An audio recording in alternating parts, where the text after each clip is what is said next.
You know what's wild? If a criminal steals a gun, uses it in a crime, and gets caught, you'd think he's the one who gets punished, right? Wrong.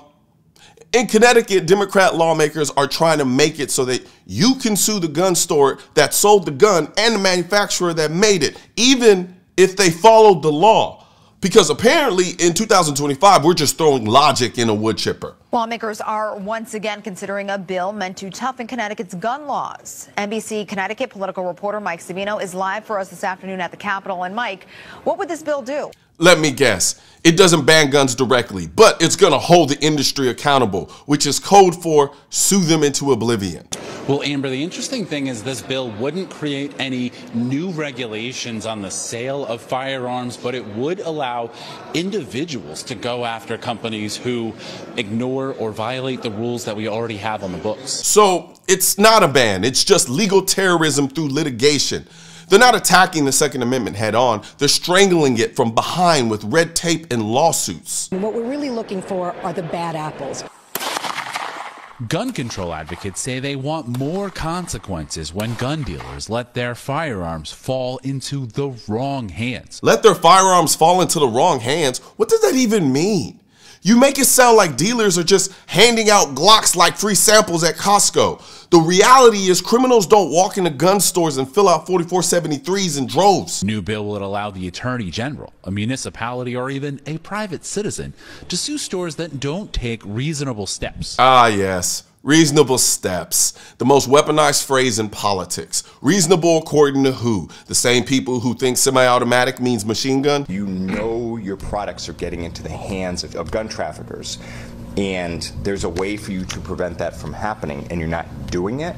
This would allow a civil action. So now we're holding gun dealers responsible for what someone else might do, based on what someone might have known, about what someone else might have planned. This bill isn't about accountability, it's about plausible liability warfare. And the deeper you go into it, the more ridiculous it gets. The bill doesn't change any existing laws, but it does allow lawsuits against stores and others in the industry who promote or allow violations. Things like selling to people who aren't legally allowed to own a gun, or to straw purchasers, someone who buys a gun for someone else. Cool, so you're saying this bill lets people sue for things that are already illegal. What's next? Suing liquor stores when someone lies about their age and buys a bottle? You're not protecting the public, you're just opening the litigation floodgates for every anti-gun activist with a GoFundMe and a grudge. The bill also prevents someone from buying if they were convicted of violent misdemeanors or drug possession in another state in the last 20 years. And again, more restrictions stacked on top of laws we already have. Do criminals even read laws before breaking them? This isn't stopping bad guys. It's just squeezing the law-abiding tighter and tighter until they crack. This is probably a trial lawyer's dream. I don't think it does anything to make Connecticut residents safer from gun violence. Bingo. That's the point. It's not about stopping crime, it's about opening up the industry to relentless legal harassment until it collapses. You don't have to outlaw guns if you can just financially nuke the people who make and sell them. Republican leaders say the bill does nothing to improve safety. Gun shops warn this could put them out of business. The owner of Waterbury-based The Gun Store saying in testimony that the bill is about taking away more gun rights from law-abiding citizens and destroying the firearms industry.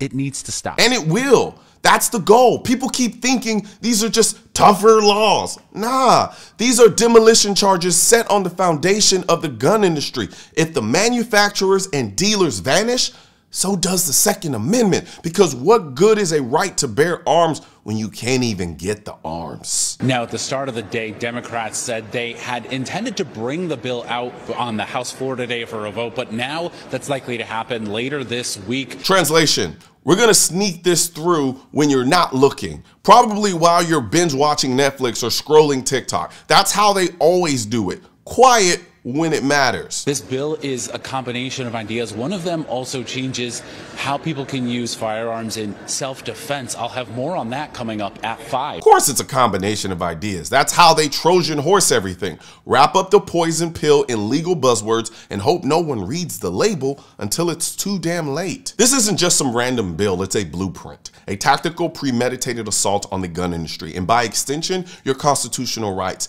If they can't ban your guns, they'll bankrupt the people who make them. If they can't outlaw self-defense, they'll litigate the stores into extinction. And if they can't convince you to give up your rights, they'll scare the corporations and insurers into backing away until there's no one left to sell you a damn thing. And what's wild is it works. Lawsuits are expensive. Most of these companies aren't billion-dollar behemoths. All it takes is a few nuisance suits with a few friendly judges and boom, gone. This isn't gun safety. This is accountability. This is war by paperwork.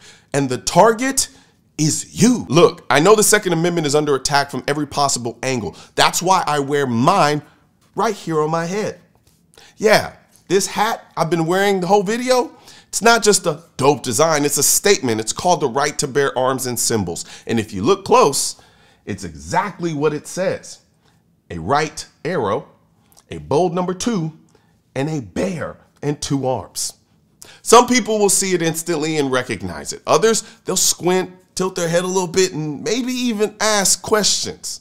And that's the beauty of it, because when it clicks, it clicks. And if you know, you know. Whether you're into hats like this, or you want to rep it on a hoodie, a tee, a patch, a mug, woman's tank, whatever fits your style, we've got the whole collection at shop.mrcolionnoir.com. It's clean, it's clever, and it low-key starts conversations everywhere I go. So if you're about this life, the pew-pew life, and you want to wear your message without screaming it from the rooftops, hit the link in the description section or head over to shop.mrcolionnoir.com and grab your right to bear arms and symbols and let them try to figure out